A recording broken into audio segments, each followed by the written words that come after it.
Dünya Türkmenleri. Dünya Türkmenleri. Gepleyer Azatlyk Radiosu gepleşigimiziň buňky sanyny türkmen diasporanyň döredijligine gönükdirýär. Gepleşigimiziň myhmany türkmen sahra türkmenleriniň tanymal metbuat işgäri, şeýlede ýazyjy, şahyr Dr. Abdurrahman Düýeji inhasiz şuwa Türkiýedäki Trakya Uniwersitetinde muallim bolup hemde ilmi işgär höküminde işläp ýörsiňiz. Ina Türkiýanyň döwlet teleradio guramasynyň TRT Awaz diýen türkü dilli halklara gönüktürülen telekanalyna bir täsin marş gaýtalanypdyr. Diňe Türkiýede däl, türki dilli halklaryň arasynda da uly seslenme döretdi. Muňa amady biz türkler. Bul aýdymyň sözüni sazyny ýazan Dr. Abdurrahman Düýeji, ýagny siz. Bir diasporadaky bir türkmen höküminde döredijiligiňizde bir türk diline marş ýazyp bütün türki dilli halklara ýaýradyldy. Näme üçin türkçe marş ýazdyňyz? Sizi metbuat işgäri, edebiýat höküminde bilýärdik. Inni aydımlaňa çykyp başlady.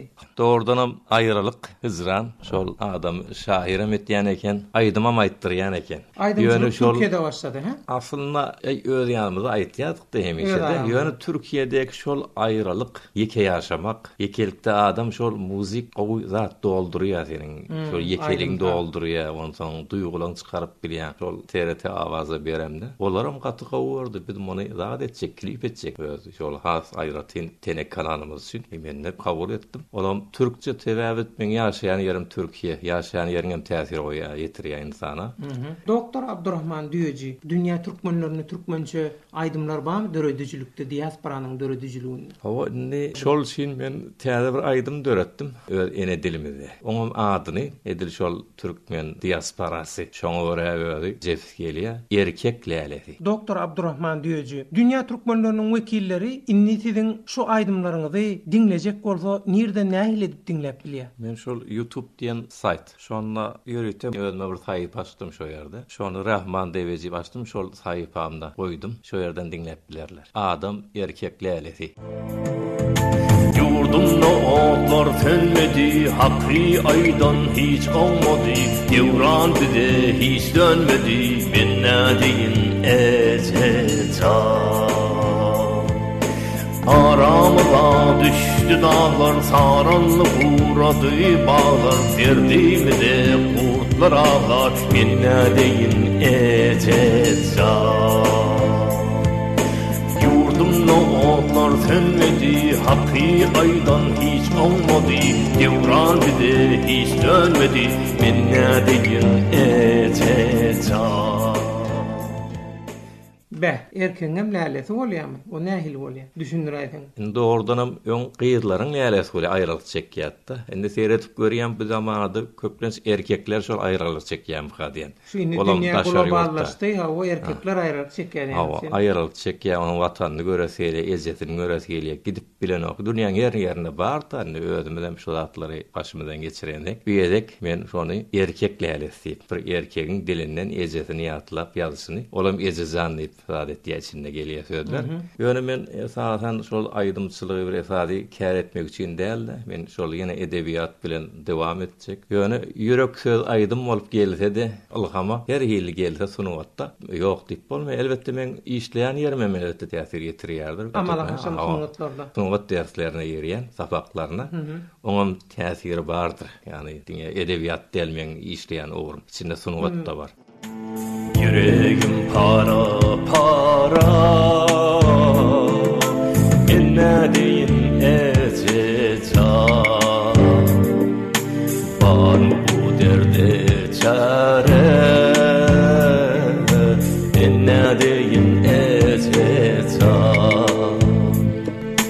Meydan darallı mertlere, bağdın bürenni dertlere. Daş yurtlara men nädeyin eteza. Hormatly radio dinleyijiler, mehriban doganlar, siz Azatlyk Radiosynyň Dünya Türkmenleri gepleşigini dinleýärsiňiz. Gepleşigimiziň buňky sanyny türkmen diasporanyň döredijligine gönükdirýäris.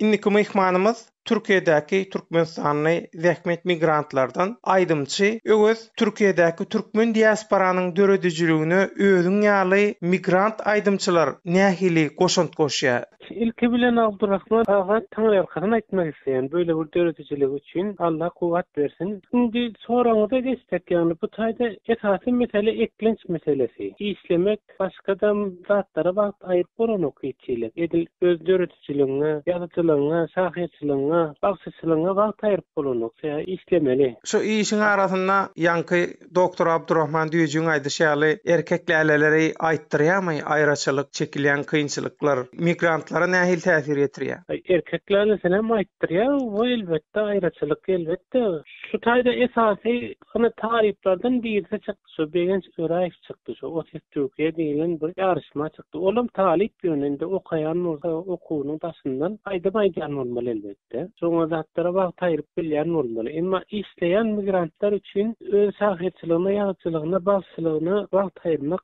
hakykatdan hem kyn düşýär. Onda şu türkmen diasporanyň döredijligine goşaýanam diýse, onda migrantlaryň mümkinçiligi ýok da, şeýlemi? İş şertleri eklenç sebäpli mümkinçiligi ýok gynanjakda. Belki de gyzyklanýanan badyr öz işine wagt aýrýanan badyr, emma şu taýlarda ha görüne beren okuyçylyk. Doktor Abdurrahman diýeji, inni dünýä türkmenleri üçin nähili romanlar bar. Şol bir kitap çykardym men şol Gülcemalip Türkiýede. Ay Gülcemalip. Şoň özünde de ýene şu türkmenliň aýralygyndan kän hikaýeler bar içinde. Emma oň dewamynda şu wagt bir roman işläp ýörim, birinji tomuny ýazdym. Olam şol bilişiňe diýäli biz öň türkmenler bir ýurtda biz Türkmenistan, ondan aran aýrýarlar Gökdepe savaşyndan soňra oldu diýýärler 1881-den soňra ahal teki şertnamasyny iki bölýärler. Onda da türkmenler oňa seretmeýär. O Stalin döwründe da bol amala aşyrylýar. Ýazylsa da kağız ýüzünde galýar ondan. İş ýüzünden Stalin döwrüne geçirilýär. Şoňa çenli türkmenler öz başdaky öz utyarly galýar. 1916-njy 17-nji ýyllarda şol orslar türkmen zehrada ýerýärler da türkmen topragyny kän ele geçirýärler. Türkmenliň öýdleri şolaň garşysynda durýar, kahramanlar. Şolaň başynda Babagil Serdar bar, Anygil Serdar bar, ýolbaşçylygyň Osman Ahum bar. Men şol döwri alyp romana geçirdim. Birinji tom gutardy. Orslaryň şol türkmenleriň olan garşysynda duruşy, hawaşy, topragyny goraýşy. Soňunda da rewolýusiýadan soňra olar gaýtýarlar ýerine orslar. Näme üçin şu temany saýlap aldyňyz? Doktor Abdurrahman diýeji. Indi Türkmenistan näme de bolsa bir respublika. Oň taryhy bardy ýazylýar, dünýäde de tanalýan näme de bolsa bir ýurt, bir resmi bir respublika. Ýöne türkmenler köp bilinmeýär, oň taryhy hem bilinmeýär. Türkmen kahramanlar, ölüp giden serdarlar, olan atlaryň tutulup duran. Men şu döwri ýaşatmak, garaşsyzlyk üçin savaşan türkmen kahramanlar, serdarlar diýilmek, şolar romana geçirmek. Meselen Gökdepeň romanyny geçiripdiler. Perman mar Atagawşudyň şo meni ýazypdylar. Biziň ýazyr taryhymyz ýazylmadyk. Beýle de romana geçmedik. Men şonu geçirmek. İkinji tomda şo garaşsyzlygy we türkmenler garaşsyz bolýardy 1922-den 24-de çelidi. İkincide şoňa gelýär. Soň türkmenleň soňky savaşlary, dayanışmalary. Doktor Abdurrahman diýeji, inni şuňky gepleşigimizi jemlesek, ne diasporada gezip gören türkmen döredijlik bilen meşgullanýan adamlara öz geçen ýoluňuzdan, başdan geçirýän tejribeleriňizden ýola çykyp näme maslahat berýäňiz? Diaspora çykýan adamlar köplenç bir maksat bilen çykýarlar.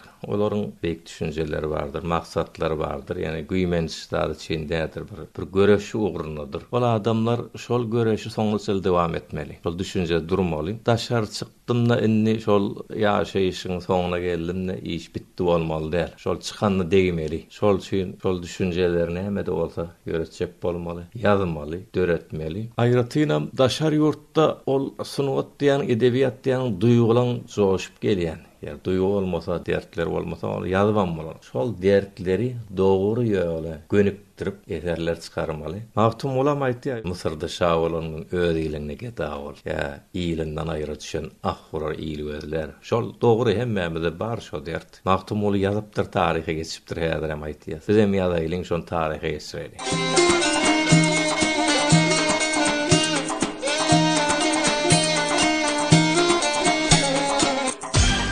Dünya Türkmenleri. Dünya Türkmenleri.